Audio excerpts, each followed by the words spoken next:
Babanam kewalam, babanam kewalam, babanam, babanam kewalam, babanam, babanam kewalam. Nandyan ka na pala, ang puyo. Ikaw pala ang sinasabi nilang anak ni Apo Indo na nakapag-aral ng pagka-doktor. Oo. Ako nga pala si Santiago, isang doktor na nakatalaga sa inyong lugar. Isa ka rin palang doktor. Salamat nga pala sa pag-aalaga sa mga kapwa kong doktor. Walang anuman. Sino pala yung kasama mong magandang bilag? Ito nga pala ang aking pinakamahal na asawa ng isang doktor sa Maynila. Dual ka pala. Hello po, Dr. Santiago. Tama na muna yan at tayo maubos.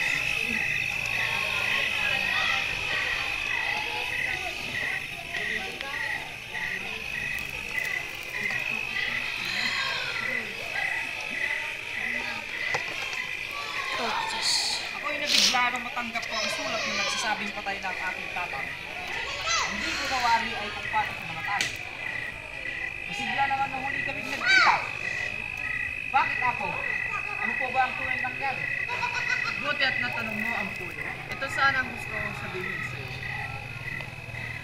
Anong ibig niyong sabihin? Di namatay si tatang ng normal? Oo, ang puyo. Nagagawan ito ng mga ayangan. Ayangan? Di ba yan ang kaaway nating tribo? Paano matagaya ng bumatay sa aking tatang? Patapusin mo muna ako ang puyo. Oo, tama ka. Kagagawan ito ng mga ayangan. Paano matagayan ang pumatay sa aking tatang? Napalitaan ko kung nagkaroon ng kasunduan na itigil muna o bawal ang pagpatay ng bawat isa sa utos na rin ng gobyerno. Iyan nga lang ang alam ko at ang iyong tatang. Ngunit ang hindi lang namin alam ay isinumpa na pala siya ng kabilang tribo. Nalaman ko ito nang kinausap ako ni Aamon ang ating bathala. Sinabi niya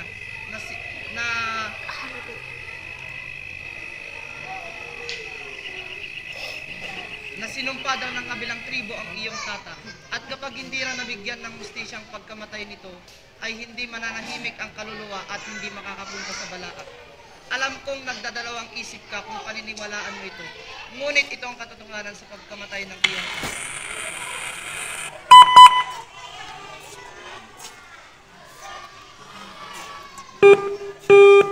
O mahal, bakit nila yata ikaw ay nabubuluhan? Tama ka, mahal. Kung ay nabubuluhan. Maaari ko bang malaman ang dahilan?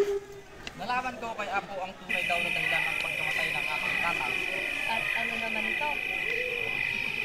Sinumpa raw siya na matagayangan kaya siya namatay at kapag hindi nabayaran ng kayahan ang inutang nila ay hindi makakarating sa balaak. Naniniwala ka pa rin dito? At anong inutang nila?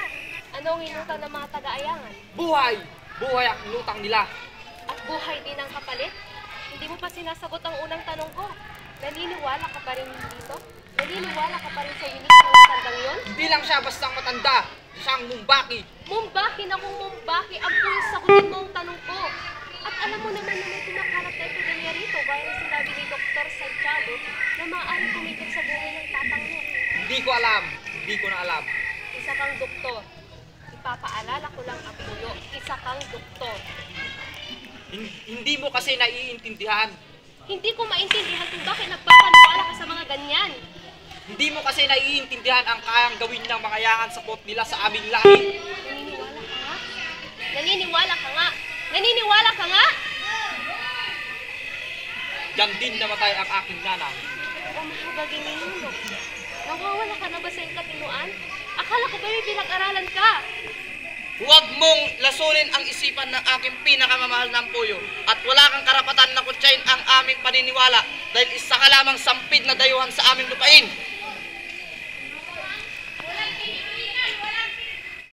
Ikipagpulong tayo sa kalabang tribo. Bakit tayo makikipagpulong sa kanila ano ba dapat natin pag-usapan? Mas mabuti na naghanda. Pinapatipon tayo ng Dr. Santiago sapagkat pag-uusapan daw natin ang tungkol sa lumalaganap na epidemya sa ating lugar. Si Dr. Santiago? Oh, Ita.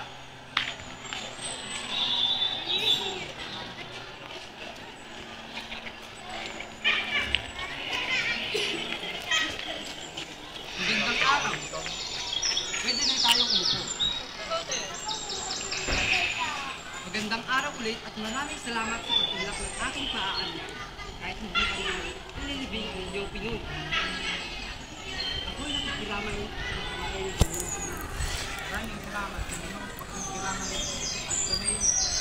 Hallelujah.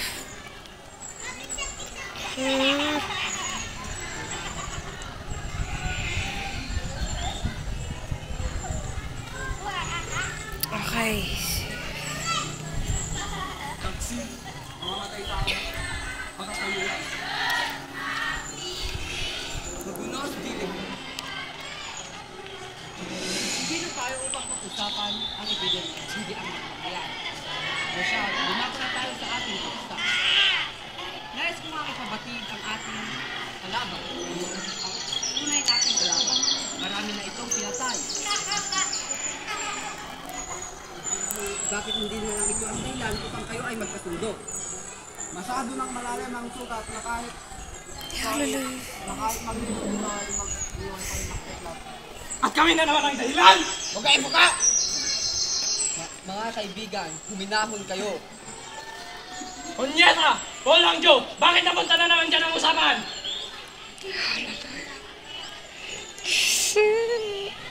Huminahon muna kayo. Sobrang ang ginagawa ng mga taga-tuwali. Hindi ito kami upang makinig sa'yo, hindi sa mga paulit-ulit at walang kwentang ginagawa ng mga taga-tuwali.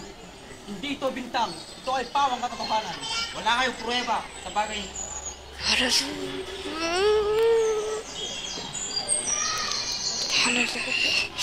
Shiva.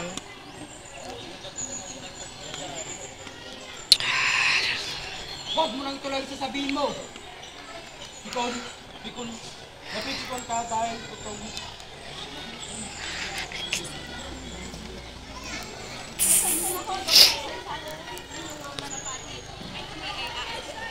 Sige, Rina, pasensya na ako. Hindi ko ang kinakagawa ng aking kasama.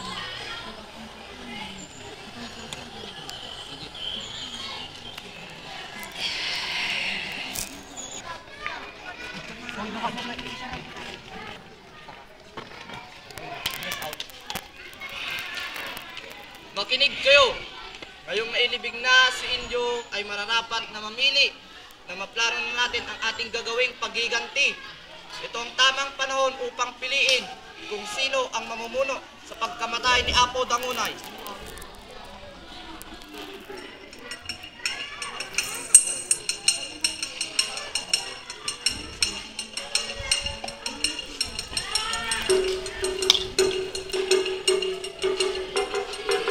Manalangin.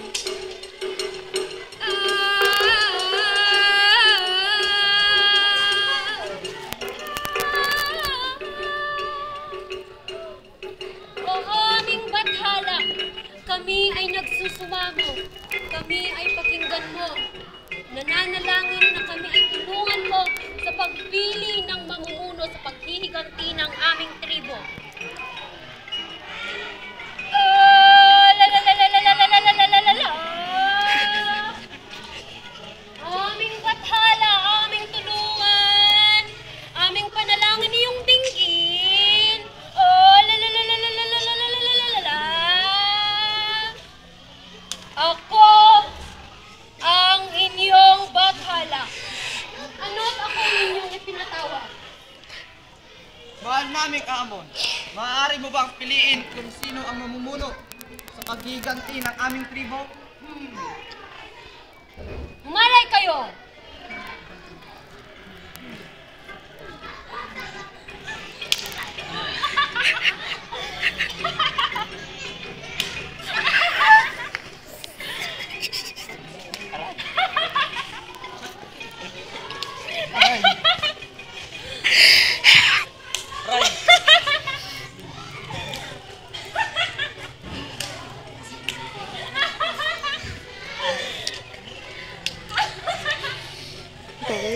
Ikaw! Ikaw! Ikaw ang mamumuno sa paghihiganti ng inyong tribo. Ang aking itak!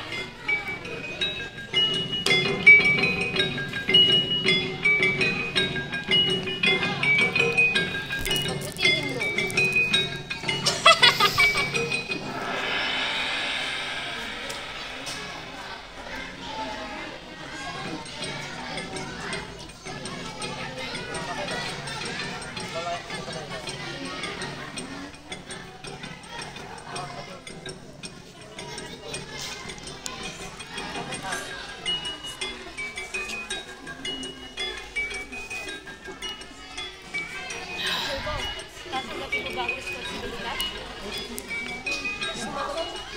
Sagutin mo ko! Hindi mo kasi naiintindihan. Kung mahal mo ko, uuwi na tayo ng Maynila ngayon din.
Hindi ko nakakalimutan kung upugaw ako, ngunit hindi ko nakalimutan kung sino pumatay sa aking ama, sa kang doktor.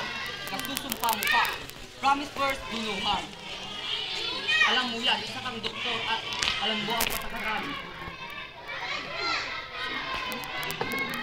Wala akong pakialam. Hindi ko po naiintindihan. Hindi ko nararamdaman ang nararamdaman ko. Kaya huwag mo kong husgahan sa desisyon ko.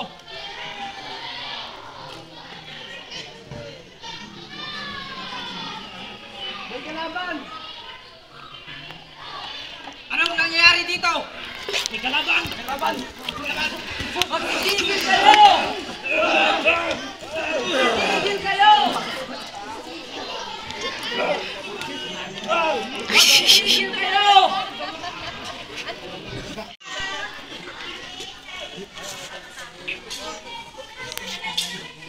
Kaibigan! Huwag kang pumikit! Tulong! Buhatin natin siya! Kailangan niyang magkamot!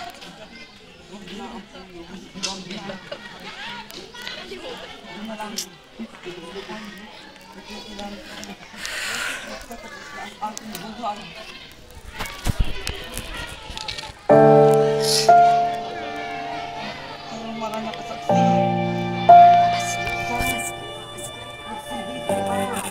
sa inyo ang mga alam ko mabuting tao.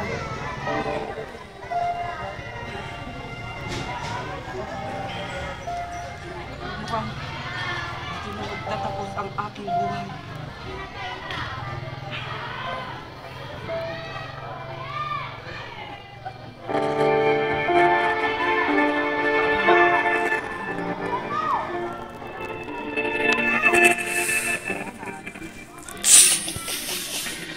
Aking nadinig ang binanggit ng ating kaibigang doktor. Mas makabubuti yata tapusin na natin ang labanang ito.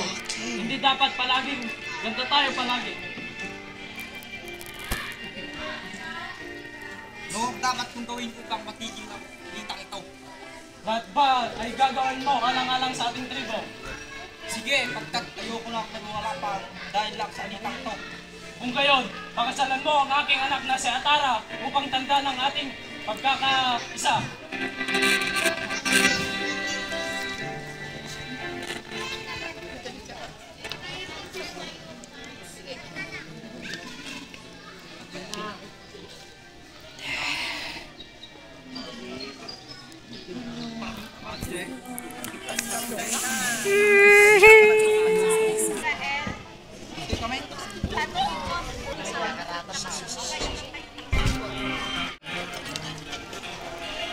Ikaw lalaki, tinatanggap mo ba si Atara na maging asawa?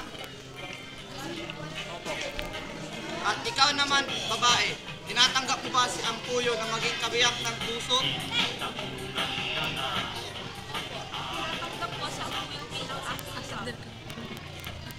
Sa basbas na ginawin sa akin ng baki, nihayag kong simula sa araw na ito, kayo ay mag-asawa.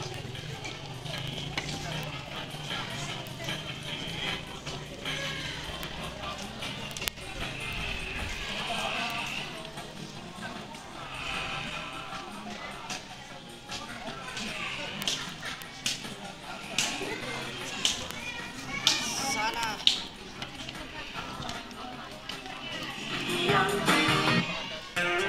Ngayon, aking inihahayag ang mag-iisang dibdib ng aking anak na si Atara at ang aking manugang na si Ampuyo. Mabuhay ang bagong kasal! Mabuhay!